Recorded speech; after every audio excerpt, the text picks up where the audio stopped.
Good morning students. बेटा हमने second unit आपकी स्टार्ट की थी क्लास 11th से, दैट इज एटॉमिक स्ट्रक्चर। और अपना प्रीवियस जो लास्ट कॉन्सेप्ट था वो था डिस्कवरी ऑफ न्यूट्रॉन। उससे पहले हमने discovery of proton, discovery of electron का कॉन्सेप्ट किया। आज बेटा अपने पास एक बिल्कुल नया कॉन्सेप्ट है और उसका नाम है रेडियो एक्टिविटी। ये कॉन्सेप्ट हम पढ़ेंगे बेटा, रेडियो एक्टिविटी। ठीक है, देखो आपने कैथोड रे के बारे में पढ़ा, आपने एनोड रे के बारे में पढ़ा। ठीक है, discovery of cathode ray and anode रे। जब कैथोड रे डिस्कवर हो जाती हैं और जब एनोड रे डिस्कवर हो जाती है, जब कैथोड रे डिस्कवर होती हैं तो इलेक्ट्रॉन की डिस्कवरी हुई, जब एनोड रेज डिस्कवर होती हैं तो प्रोटॉन की डिस्कवरी हुई। वो दोनों पार्टिकल कहाँ मौजूद हैं? वो एटम के अंदर ही मौजूद हैं। तो discovery of cathode rays and anode rays justify that atom is not only the smallest particle, atom is also composed of very small particle, these are called subatomic particles of atom। मतलब atom भी छोटे छोटे particle से बना है। ठीक है ना, एटम सबसे छोटा नहीं है, एटम से भी छोटा कुछ है जो एटम के अंदर मौजूद है और उसी को हमने क्या कहा, दीज आर सबएटॉमिक पार्टिकल। तो कैथोड रे हम लिख सकते हैं discovery of cathode ray, discovery of cathode rays and anode rays, clear that ये बताते हैं एटम कंपोज्ड ऑफ, एटम किससे बना है? कंपोज्ड ऑफ सब एटॉमिक पार्टिकल। जो एटम है वो भी सब एटॉमिक पार्टिकल से बना है। ठीक है ना, तो बेटा इस बात को और ज्यादा प्रूव किया कि एटम भी सब एटॉमिक पार्टिकल से बना हुआ है इस फिनोमेना ने, रेडियो एक्टिविटी ने। ठीक है, कैसे प्रूव किया? देखिए रेडियो एक्टिविटी की डेफिनेशन लिखते हैं भी। क्या होता है बेटा? spontaneous emission of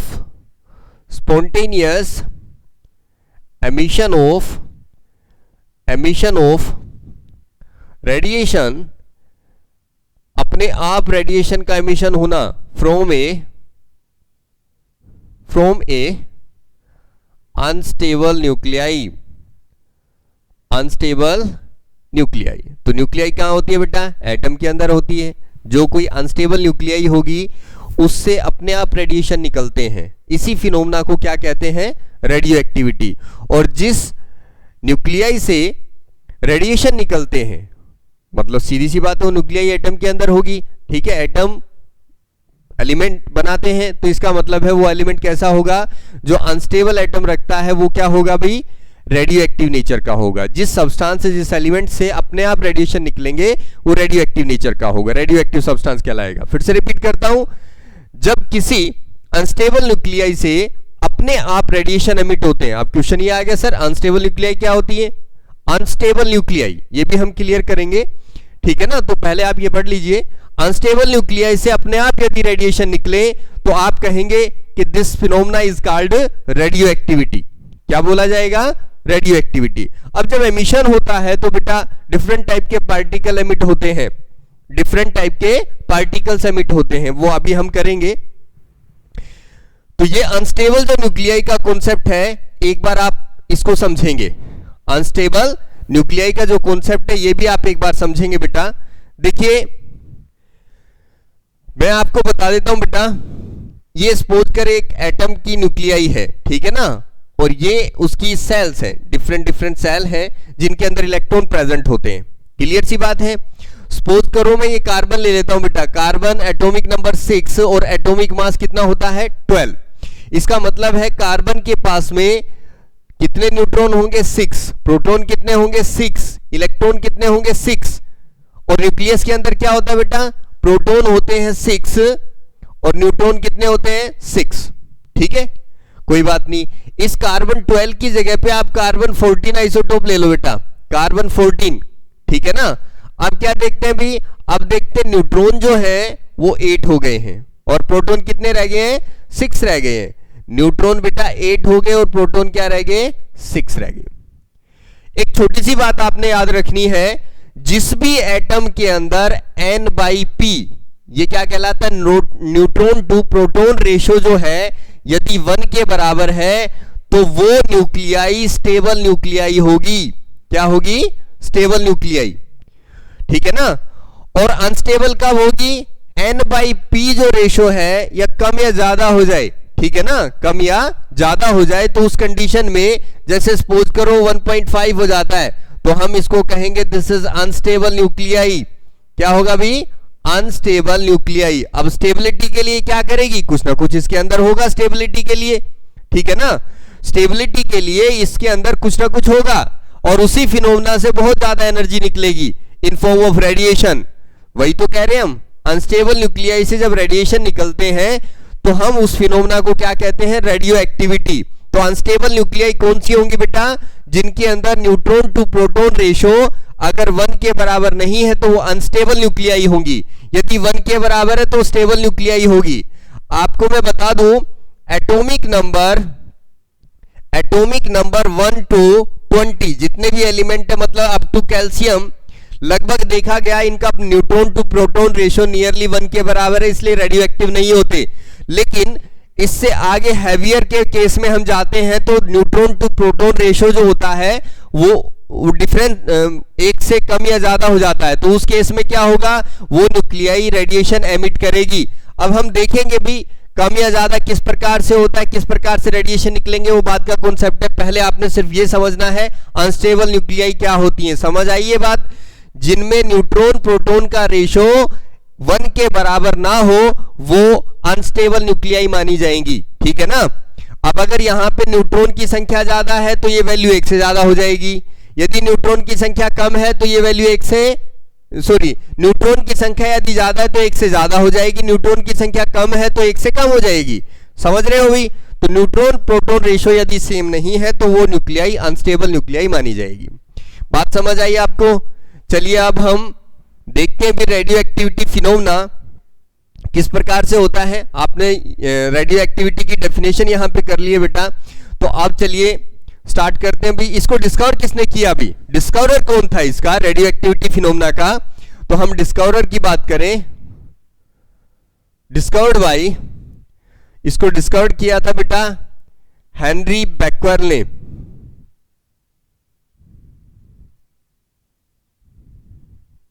ठीक है, हेनरी बैक्वेल ने इसको डिस्कवर किया था, लेकिन बाद में इस फिनोमेना को डेवलप किया गया, मतलब इसी फिनोमेना को, रेडियो एक्टिविटी को जो हेनरी बैक्वेल ने डेवलप किया था, डिस्कवर किया था, इसको बेटा और ज्यादा इंप्रूव किया, डेवलप किया, इसके बारे में ज्यादा से ज्यादा इंफॉर्मेशन कलेक्ट की। किसने? मैरी क्यूरी ने। मैरी क्यूरी, ठीक है। इसके बाद रदरफोर्ड, सभी ने मिलके, रदरफोर्ड, इन्होंने भी इसके बारे में इंफॉर्मेशन कलेक्ट की। इसके अलावा फ्रेडरिक, ठीक है, फ्रेडरिक सोडी, इन्होंने भी, और पायरी क्यूरी, मैरी क्यूरी, पायरी क्यूरी, रदरफोर्ड, फ्रेडरिक सोडी, इन्होंने सबने इसके अंदर डेवलपमेंट में सहयोग दिया और ज्यादा इसको इंप्रूव किया और ज्यादा इंफॉर्मेशन यहां से निकाली। तो ये तो बात हुई डिस्कवरर की। अब चलिए फिनोमेना एक्चुअल में था क्या बेटा, स्टार्ट करते हैं हम। देखिए एक अनस्टेबल न्यूक्लियाई थी बेटा, जैसा कि हमने ऊपर लिखा है। रेडियो एक्टिविटी कब होगी? जब अनस्टेबल न्यूक्लियाई से क्या निकलेगा? रेडिएशन। तो हमने एक सब्सटेंस लिया जिसके अंदर अनस्टेबल न्यूक्लियाइज है, ठीक है ना, और उसको हमने रख लिया है बेटा एक लेड कैविटी के अंदर। किसमें रख लिया है? लेड कैविटी के अंदर रख लिया इस प्रकार से। ये लेड कैविटी है जो ये दिख रही है, ठीक है। अब ये जो सब्सटेंस है ये रेडिएशन एमिट करेगा, तो मैं यहां पे एक पतली सी फॉइल लगा लेता हूं और इसके अंदर कर देता हूं होल। ऐसा क्यों किया? देखिए रेडिएशन एमिट करेगा बेटा इस प्रकार से।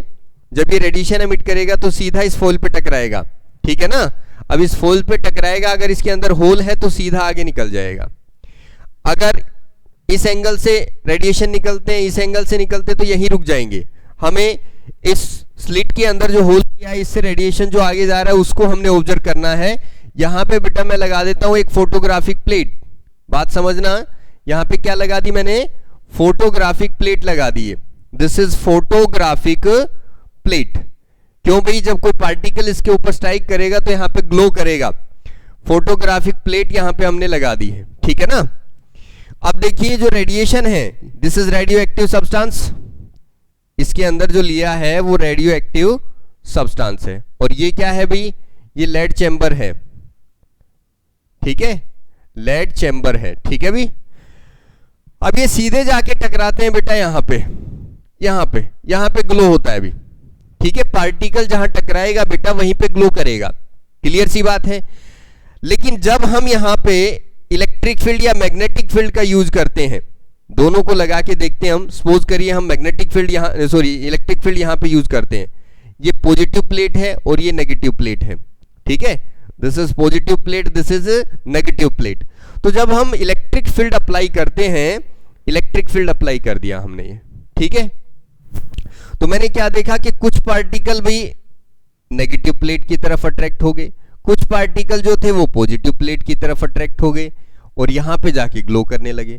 तो एक बात तो क्लियर होगी, जो पार्टिकल नेगेटिव प्लेट की तरफ गया इसका मतलब है अपोजिट चार्ज लिए होगा। अगर इस प्लेट पे नेगेटिव है तो उस पार्टिकल पे कैसा होगा? पॉजिटिव चार्ज होगा। तो ये पॉजिटिवली चार्ज पार्टिकल था, ठीक है। जो पॉजिटिव प्लेट की तरफ गया वो क्या था भी? वो नेगेटिवली चार्ज पार्टिकल था। कौन सा था? Negatively charge particle. और जो सीधा निकल रहा है, अभी भी बिल्कुल सीधा जा रहा है, इसका मतलब ये जो पार्टिकल है इसके ऊपर कोई चार्ज नहीं है, इसके ऊपर कोई चार्ज नहीं है इस पार्टिकल के ऊपर, ठीक है। तो ये पता लगा बेटा, जो पॉजिटिव प्लेट की तरफ गया, जो पार्टिकल पॉजिटिव प्लेट की तरफ गया उसको हमने अल्फा पार्टिकल बोला। कौन सा पार्टिकल बोला? अल्फा पार्टिकल, ठीक है। और जो बेटा नेगेटिव प्लेट की तरफ गया उसको हमने बोला भी बीटा पार्टिकल। कौन सा? सॉरी जो पॉजिटिव प्लेट की तरफ गया, सॉरी नेगेटिव प्लेट की तरफ गया, वो हमारे पास था अल्फा पार्टिकल। कौन सा पार्टिकल था? Alpha particle. और जो नेगेटिव प्लेट की तरफ गया, सॉरी पॉजिटिव प्लेट की तरफ गया, मतलब जिसके ऊपर नेगेटिव चार्ज था, वो हमारे पास था बेटा बीटा पार्टिकल। ये अल्फा बीटा पार्टिकल क्या होते हैं अभी मैं आपको बताऊंगा, ठीक है। और जो सीधा निकल गया वो कहलाया बेटा गामा पार्टिकल। फिर से रिपीट कर लो, जो नेगेटिव प्लेट की तरफ गया उसके ऊपर चार्ज था पॉजिटिव, तो वो पार्टिकल कहलाया अल्फा पार्टिकल। जो पॉजिटिव प्लेट की तरफ गया उसके ऊपर चार्ज था नेगेटिव, जो नेगेटिवली चार्ज पार्टिकल था वो कहलाया बीटा पार्टिकल। और जो बिल्कुल सीधा आके इस पॉइंट पे टकरा जाता है उस पार्टिकल को क्या नाम दिया? उस पार्टिकल को नाम दिया गामा पार्टिकल, जिसके ऊपर कोई चार्ज नहीं था। हमारे पास भाई तीन प्रकार के पार्टिकल आए, पॉजिटिव पार्टिकल, नेगेटिव पार्टिकल और न्यूट्रल पार्टिकल, ठीक है। तो हमने उनको क्या क्या नाम दिया बेटा? हमने उनको नाम दिया है दिस इज अल्फा पार्टिकल।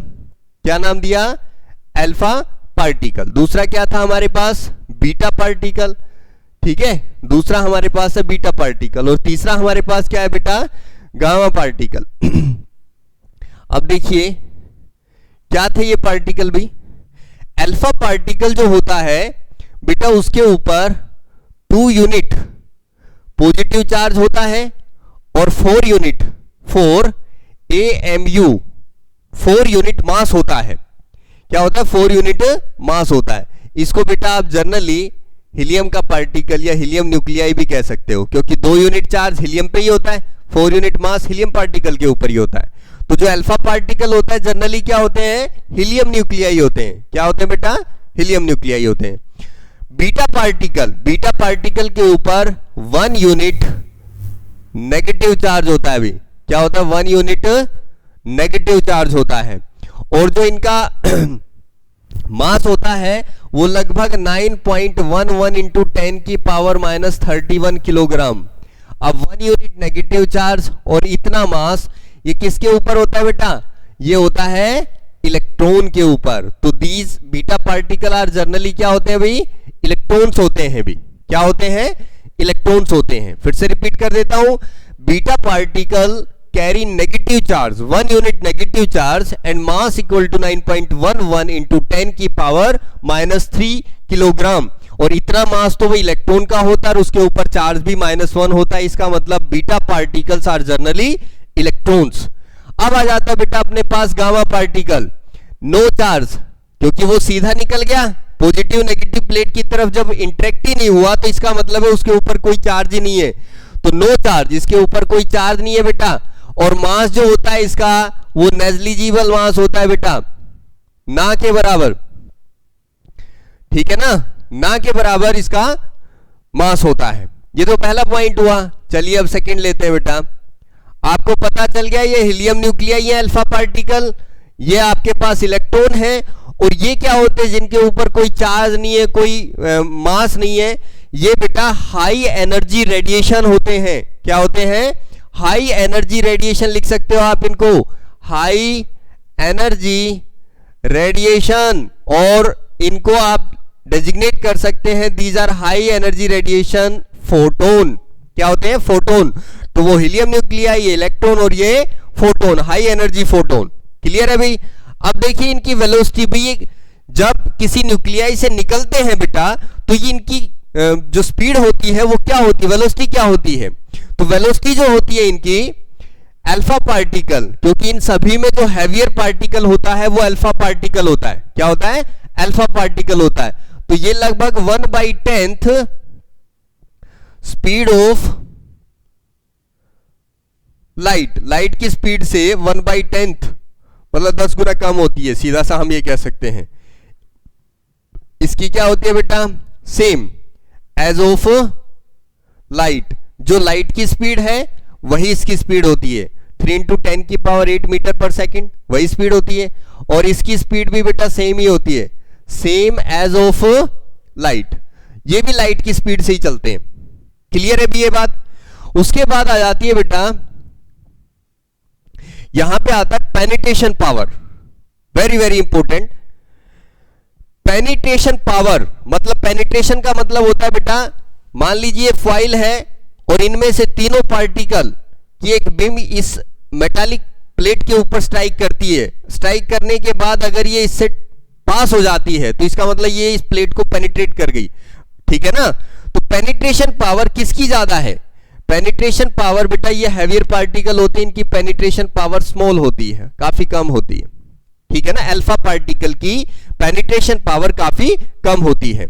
यहां पे देखिए भी, इनकी जो पेनिट्रेशन पावर है 100 टाइम मोर, 100 गुना ज्यादा होती है। किससे? अल्फा पार्टिकल से 100 गुना ज्यादा होती है। अभी आप देखते हैं ना, beam of electron is called X ray. जब आप अपनी बॉडी का एक्सरे कराने जाते हैं तो हड्डियों से भी पास हो जाती है वो, समझ रहे हो ना।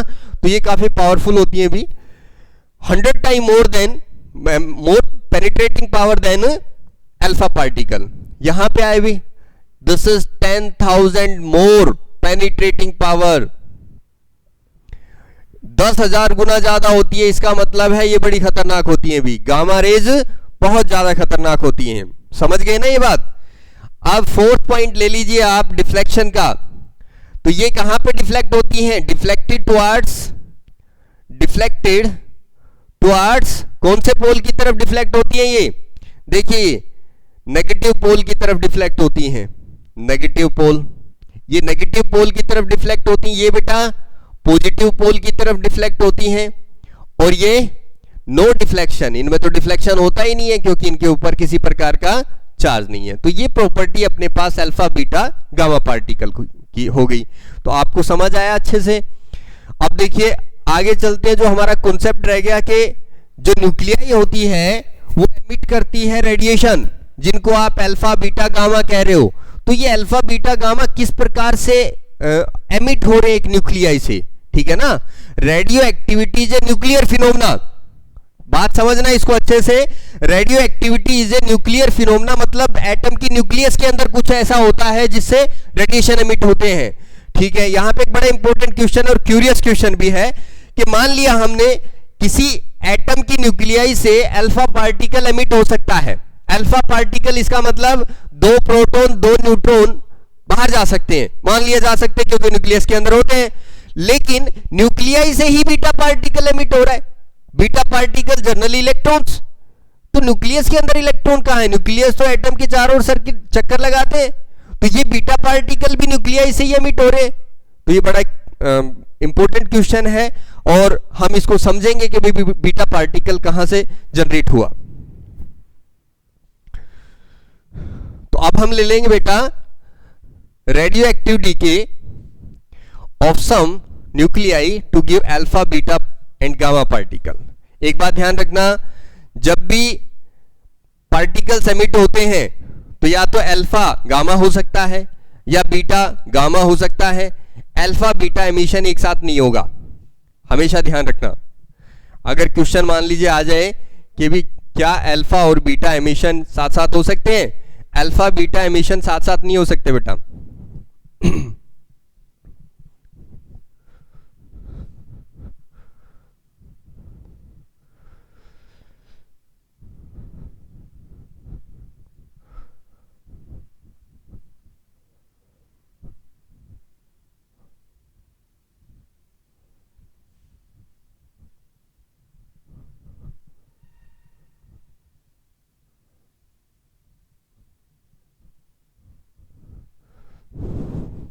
चलो भी सबसे पहले हम ले लेते हैं बेटा अल्फा डीके। क्या ले लेते हैं? Alpha decay. अल्फा पार्टिकल किस प्रकार से यहां पे एमिट होता है, जनरेट होता है, अल्फा डीके। देखो बेटा ये तो हमने बता दिया कि भी कोई भी न्यूक्लियाई जो होती है वो अनस्टेबल क्यों होती है, जब उसका न्यूट्रॉन प्रोटॉन रेशियो अनबैलेंस हो जाता है, मतलब इक्वल टू 1, मतलब number of electron not equal to number of proton. तो उस कंडीशन में क्या होता है कि न्यूक्लियाई अनस्टेबल होती है और न्यूक्लियाई भी अपने आप को स्टेबल करने की कोशिश करती है। ये ध्यान रहे, एक ग्राफ अगर मैं प्लॉट करूं, एक ग्राफ प्लॉट कर लेता हूं बेटा, नंबर ऑफ प्रोटॉन और number of neutron and number of proton के बीच में, ठीक है ना। तो ये देखा गया कि ये जो कर्व आती है बेटा, ये कुछ इस तरह की कर्व आती है, इस प्रकार से, ठीक है भी। इधर प्रोटॉन की संख्या,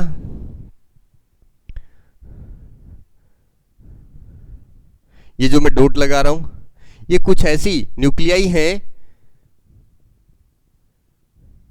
ये कुछ ऐसी न्यूक्लियाई हैं जिनमें प्रोटॉन की संख्या ज्यादा है, इसमें न्यूट्रॉन की संख्या ज्यादा है, ठीक है ना।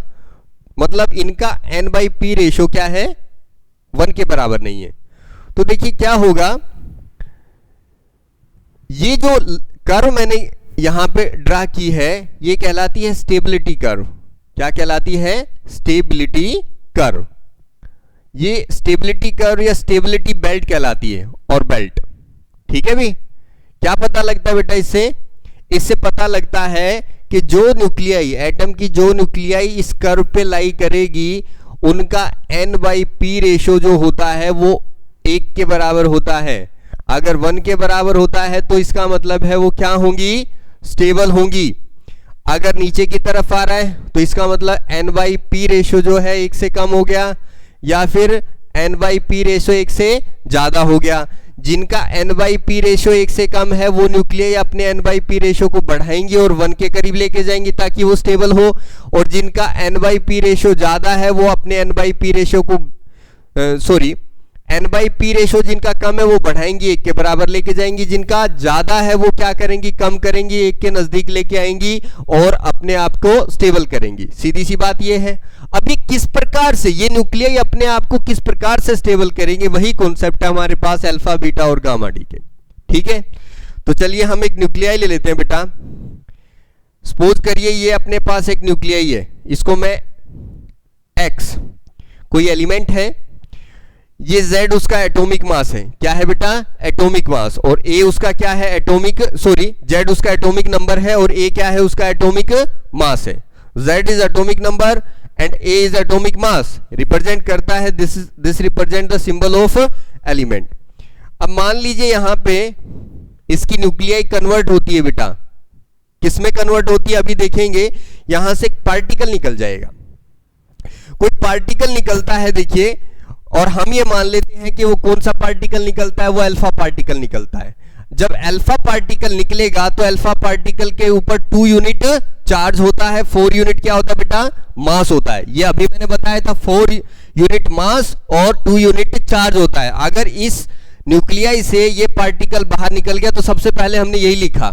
ये निकलने के बाद इसमें बचा क्या, देखिए कितना चार्ज कम हो गया, 2 यूनिट चार्ज कम हो गया। इसका जितना भी चार्ज रहा हो उससे 2 यूनिट चार्ज कम कर दीजिए। 2 यूनिट कम किया भी Z-2, Z-2, क्लियर सी बात है। उसके बाद x, a कितना कम हो गया एटॉमिक मास 4 यूनिट, तो a माइनस 4। ये बात ध्यान रखना, इधर जो दिखाया गया है इस पार्टिकल के रिलीज होने के बाद जब आप इन दोनों को कंबाइन करोगे तो हमारे पास यही आना चाहिए। तो देखिए जब आप इसको जोड़ोगे तो 4 से 4 कैंसिल, वही a बच गया, 2 से 2 कैंसिल, वही z बच गया, ठीक है ना। और भी बहुत सारे अमाउंट में क्या निकलती है, एनर्जी निकलती है बेटा, लार्ज अमाउंट में एनर्जी निकलती है। न्यूक्लियर फिनोमेना जो होती है बहुत ज्यादा एनर्जी क्रिएट करती है, भी इस फिनोमेना से बहुत ज्यादा एनर्जी निकलती है, ठीक है ना। अब ये जो पार्टिकल था अपने पास ये अल्फा पार्टिकल था, ठीक है। अब होता क्या है भी, होता क्या है कि ये न्यूक्लियाई जो होती, ये तो अल्फा पार्टिकल हुआ और ये जो बनी ये कहलाती है डॉटर न्यूक्लियाई। क्या कहलाती है, this is called daughter nuclei, ठीक है भी, डॉटर न्यूक्लियाई। एक एग्जांपल दें इस प्रकार का, चलिए हम एक एग्जांपल लेते हैं बेटा, जैसे यूरेनियम। क्या है, यूरेनियम। यूरेनियम जिसका एटॉमिक नंबर 92, एटॉमिक मास 238, ठीक है, और रेडियो एक्टिव डीके हो जाता है, उससे बीटा पार्टिकल बाहर चला जाता है, सपोज करो 2 अल्फा 4 प्लस। तो आप बता सकते हैं वहां पे क्या बचा, यहां से 2 यूनिट चार्ज कम कर दो तो यूरेनियम, सॉरी 2 यूनिट चार्ज कम कर दिया तो बेटा 90 यहां पे एटॉमिक नंबर बचा, और मास कितना बच गया हमारे पास 234।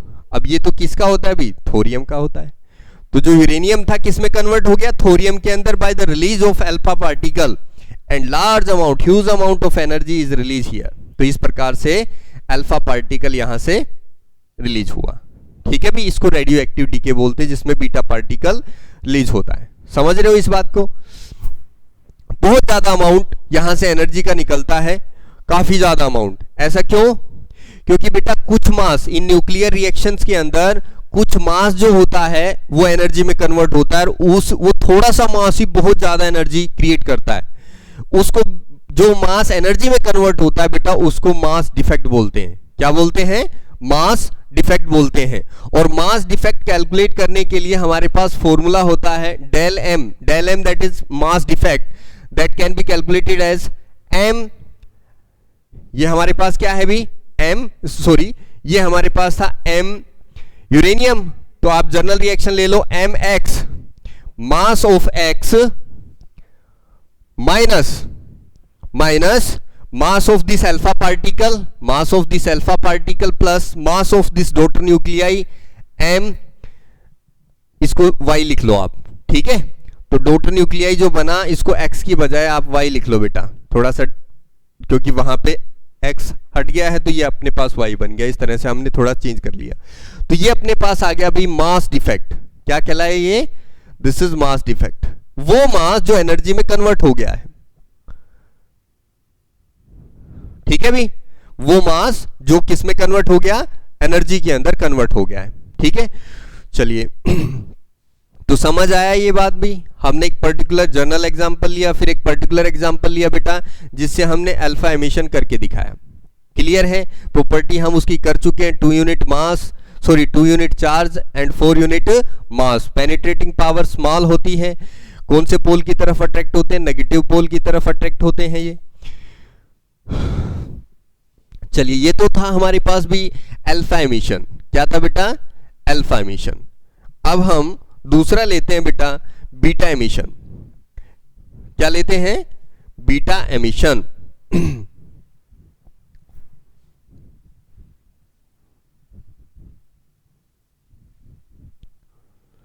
बीटा का मतलब होता है इलेक्ट्रॉन, ठीक है ना, क्योंकि बीटा पार्टिकल जो होते हैं उनका जो एटॉमिक मास होता है, बीटा पार्टिकल जो होते हैं, सॉरी बीटा पार्टिकल का जो मास होता है दैट इज 9.11 इंटू 10 की पावर माइनस 31 किलोग्राम, तो that is mass of electron, and 1 unit negative charge that is also present on electron. तो भाई इलेक्ट्रॉन का एमिशन कैसे हुआ वो देखते हैं हम। तो हम लिखेंगे यहां पे बीटा डीके, कोई न्यूक्लियाई है उसमें बीटा डीके किस प्रकार से होता है बेटा, चेक करते हैं भी। यहीं से ले लेते हैं बेटा हम x, ये हम न्यूक्लियाई ले लेते हैं और सपोज करिए Z एटॉमिक नंबर और A क्या होता है, एटॉमिक मास होता है। जब उससे कोई बीटा पार्टिकल बाहर जाएगा तो बेटा दो प्रकार से होता है, ध्यान रखना। बीटा जो एमिशन होता है वो दो प्रकार से होता है, एक होता है प्लस बीटा एमिशन, एक होता है माइनस बीटा एमिशन, ठीक है। तो देखिए बीटा पार्टिकल, चलो हम यहां पे दिखाई देते हैं एक बार। Beta emission is of two type. Beta emission जो होता है वो बेटा दो टाइप का होता है। किस प्रकार से, देखिए एक हम ले लेते हैं प्लस बीटा एमिशन, दूसरा ले लेते हैं बेटा माइनस बीटा एमिशन, ठीक है। -1 और ये +1 हो गया, क्लियर है, -1 और +1। तो बेटा देखो हम कैसे इसको एक्सप्लेन करेंगे। जब भी कोई nuclei just like X, Z, A, इससे जब एमिशन होगा, ये हमारे पास होता है इलेक्ट्रॉन, दिस इज इलेक्ट्रॉन। यहां अगर नेगेटिव बीटा नेगेटिव एमिशन होता है तो इलेक्ट्रॉन होगा, और यहां पे होगा बेटा पॉजिट्रॉन, ठीक है, उसको बोलेंगे पॉजिट्रॉन। ये हमने न्यूक्लियाई ली। अब देखिए इससे जब हमारे पास -1 बीटा डीके होता है, नेगेटिव बीटा डीके होता है, तो इस कंडीशन में क्या होगा बेटा, देखो y, x से क्या बन जाएगा y, और z और भी a, मैंने इसको एज इट इज लिख लिया है, प्लस आप पहले बाहर निकाल दीजिए, क्या निकालेंगे बाहर, इलेक्ट्रॉन बाहर निकल जाता है बेटा, इलेक्ट्रॉन बाहर निकल गया। देखिए ये -1 है, ध्यान रखना। तो बेटा जब -1 इलेक्ट्रॉन बाहर निकला तो बेटा आपको यहां पे +1 करना पड़ेगा, यहां कुछ जोड़ने की जरूरत है नहीं। इन दोनों को जब आप जोड़ें तो उसी के बराबर आए। इसको जोड़ोगे तो -1 से +1 कैंसिल हो गया, z आ गया, ऊपर 0 है, ये a है, तो बराबर ही रह गया। तो इसका मतलब ये हुआ कि यहां पे हमारे पास बीटा एमिशन हो गया है, नेगेटिव बीटा एमिशन हो गया, और लार्ज अमाउंट फिर से वही एनर्जी यहां पे रिलीज होती है, ठीक है ना। वो एनर्जी कैसे रिलीज हुई, कुछ मास एनर्जी में कन्वर्ट हो गया, जिसको डिफेक्टेड मास बोल रहे हैं। वो हमने निकालने का तरीका बताया था, इसका भी निकाल सकते हैं। अभी कैसे निकालोगे, del m that is equal to mx minus m y plus m e, निकाल सकते हैं इस प्रकार से। इन दोनों के मास को जोड़ लो, और यहां पे दोनों के मास को जोड़ के इसमें से घटाओगे तो वो मास निकल जाएगा जो एनर्जी में कन्वर्ट हुआ है, उसको डिफेक्टेड मास बोलते हुए, ठीक है। यहां से बेटा अब यहां बताइए मुझे, x a z एमिशन हो गया, अभी पॉजिट्रॉन यहां से बाहर निकल गया। मैं पहले पॉजिट्रॉन को ही लिख देता हूं, b बीटा 0, और यहां पे y z और a। मुझे बताइए क्या करेंगे आप। यहां पे जब -1 इलेक्ट्रॉन बाहर निकला था तो मैंने z+1 किया, यहां पे +1 बाहर निकला है तो इसका मतलब है यहां पे -1, क्योंकि मुझे इन दोनों को कैंसिल करना है, मुझे वही न्यूक्लियाई चाहिए, डॉट न्यूक्लियाई, और ये पॉजिट्रॉन यहां से निकला और लार्ज अमाउंट एनर्जी। तो इस प्रकार से हमारे पास बीटा पार्टिकल एमिट होता है, ठीक है भी। क्या होता है, बीटा पार्टिकल एमिट होता है। एक कॉन्सेप्ट हमने छोड़ा था बेटा कि ये जो इलेक्ट्रॉन एमिट हो रहा है, ये जो इलेक्ट्रॉन एमिट हो रहा है, ये न्यूक्लियाई से ही हो रहा है, न्यूक्लियस से हो रहा है। अनस्टेबल न्यूक्लियस इलेक्ट्रॉन रिलीज कर रही है, ऐसा तो हमने पहली बार सुना है कि भी न्यूक्लियस इलेक्ट्रॉन रिलीज कर रही है, ठीक है ना।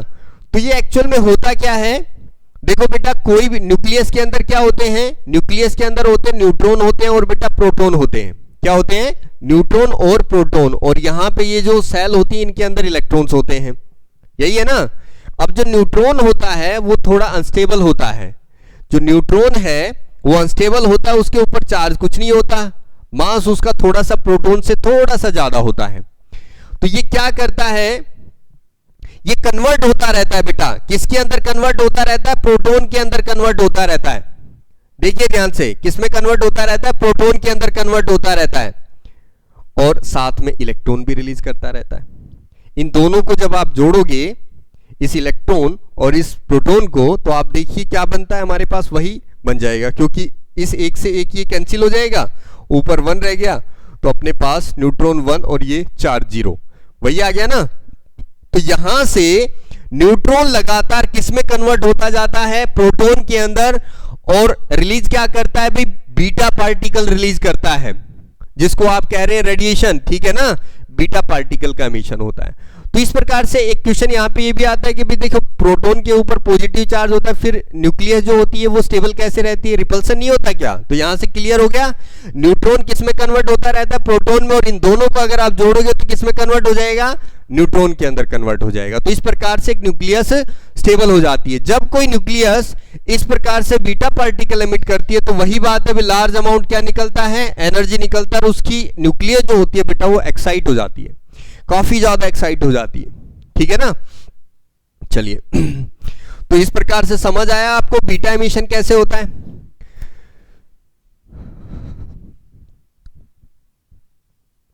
अब बेटा लास्ट ले लेते हैं हम, दैट इज गामा एमिशन, ठीक है ना। रेडियो एक्टिविटी फिनोमेना से लास्ट कॉन्सेप्ट है अपना, दैट इज गामा एमिशन। वो किस प्रकार से होता है, क्योंकि सबसे ज्यादा खतरनाक और सबसे ज्यादा हाईली एनर्जी पार्टिकल जो है वो क्या है, फोटोन है। तो उनका एमिशन किस प्रकार से होता है, तो आप यहां पे लिखेंगे गामा एमिशन।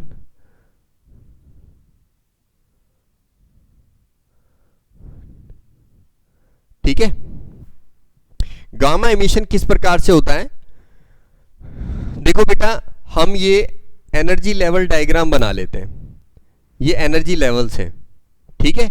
इस प्रकार से जब किसी न्यूक्लियाई से बीटा पार्टिकल का एमिशन होता है तो आपको पता है कि वो जो न्यूक्लियस थी पहले किसमें थी, ग्राउंड स्टेट में। किसमें थी बेटा, वो ग्राउंड स्टेट में थी। किसमें थी, ग्राउंड स्टेट में। तो एनर्जी उसकी कम थी। जब बीटा पार्टिकल यहां से रिलीज हुआ, यहां से सपोज करो बीटा पार्टिकल रिलीज हो गया, क्या रिलीज हो गया, बीटा पार्टिकल। बीटा पार्टिकल यहां से बाहर चला गया अभी, लेकिन जब बीटा पार्टिकल बाहर जाता है तो बहुत ज्यादा एनर्जी रिलीज होती है, और उसी एनर्जी के कारण ये न्यूक्लियस क्या हो जाती है, एक्साइट हो जाती है। इसके पास बहुत ज्यादा एनर्जी आ जाती है। बहुत ज्यादा एनर्जी आएगी तो क्या होगा, ये एक्साइट हो जाती है और लगभग ये अपर स्टेट में चली जाती है, जिसको हम क्या कहते हैं, एक्साइटेड स्टेट। क्या बोलोगे भी, एक्साइटेड स्टेट।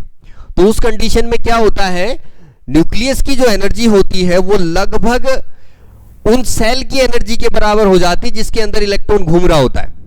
तो एक्साइट होके न्यूक्लियस हायर लेवल में जाती है, बट ये जो स्टेट होती है जिसको आप एक्साइटेड स्टेट कह रहे हो, ये क्या होती है बेटा, ये अनस्टेबल होती है। किसी के लिए भी क्या होती है, अनस्टेबल होती है। क्यों भी अनस्टेबल क्यों होती है, क्योंकि ये हायर एनर्जी स्टेट है। ये नेचर का फिनोमेना है, जिसके पास भी एनर्जी आएगी वो स्टेबल नहीं रह सकता। हम बहुत ज्यादा खा लेते हैं बेटा, बहुत ज्यादा खा लें तो हमारे खाने से ही तो हमारे शरीर को एनर्जी मिलती है।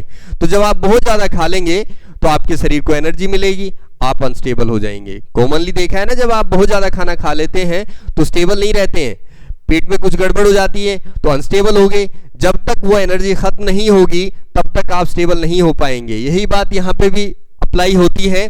ये न्यूक्लियस जिसको बहुत ज्यादा एनर्जी मिल गई थी वो एक्साइटेड स्टेट में चली गई। एक्साइटेड स्टेट उसके लिए अनस्टेबल है, अब ये वापिस आना चाह रही है। लेकिन वापिस कैसे आए, जो एनर्जी इसने गेन की यहां से लेके यहां तक, इतनी एनर्जी जो इसने गेन की बेटा, उस एनर्जी का इसको लॉस करना पड़ेगा। मतलब इतनी एनर्जी का इसको लॉस करना पड़ेगा, ये वापिस अपनी उसी स्टेट में आ जाएगी। ठीक है ना। तो देखो क्या होता है अभी, वही एनर्जी लेवल हम इस प्रकार से ले लेते हैं, इस प्रकार से। ठीक है, न्यूक्लियस थी यहां पे, ये थी भी, इसको क्या बोल रहे थे हम, इसको हम बोल रहे थे दिस इज एक्साइटेड न्यूक्लियस। क्या बोल रहे थे, एक्साइटेड न्यूक्लियस। ठीक है, और ये क्या थी बेटा, ये ग्राउंड स्टेट थी। कौन सी स्टेट थी ये, ग्राउंड स्टेट। अब जब ये वापस अपनी उसी स्टेट में आएगी तो ये क्या रिलीज करेगी, ये रिलीज करेगी रेडिएशन, एमिट रेडिएशन। और जो वो रेडिएशन होते हैं वो फोटोन के फॉर्म में होते हैं, उन्हीं को आप क्या कहते हैं, उन्हीं को बेटा हम गामा रेडिएशन कहते हैं, या गामा वेव्स कहते हैं, या इलेक्ट्रोमैग्नेटिक वेव्स कहते हैं। काफी हाई एनर्जेटिक होती हैं भी। ठीक है ना। तो यही हमारे पास गामा रेडिएशन होते हैं। समझ आई ये बात? न्यूक्लियाई हायर स्टेट में गई, अनस्टेबल है, वापस आएगी तो एनर्जी रिलीज करेगी। एनर्जी जो रिलीज हो रही है वो रेडिएशन की फॉर्म हो रही है, उन्हीं रेडिएशन को आप गामा रेडिएशन कह रहे हैं, उनमें बहुत ज़्यादा एनर्जी होती है। तो इस प्रकार से बेटा हमारे पास 3 पार्टिकल का एमिशन होता है न्यूक्लियाई से। तीनों पार्टिकल का एमिशन आपने समझ लिया। तो जब भी एक न्यूक्लियस अनस्टेबल होगी तो वो alpha beta gamma particle emit करेगी। अल्फा बीटा गामा पार्टिकल में एमिशन कैसे हो सकता है? वो अल्फा और गामा पार्टिकल एमिट कर सकती है, वो बीटा या गामा पार्टिकल एमिट कर सकती है। अल्फा बीटा एमिशन एक साथ नहीं हो पाएगा। ठीक है भी? Thank you.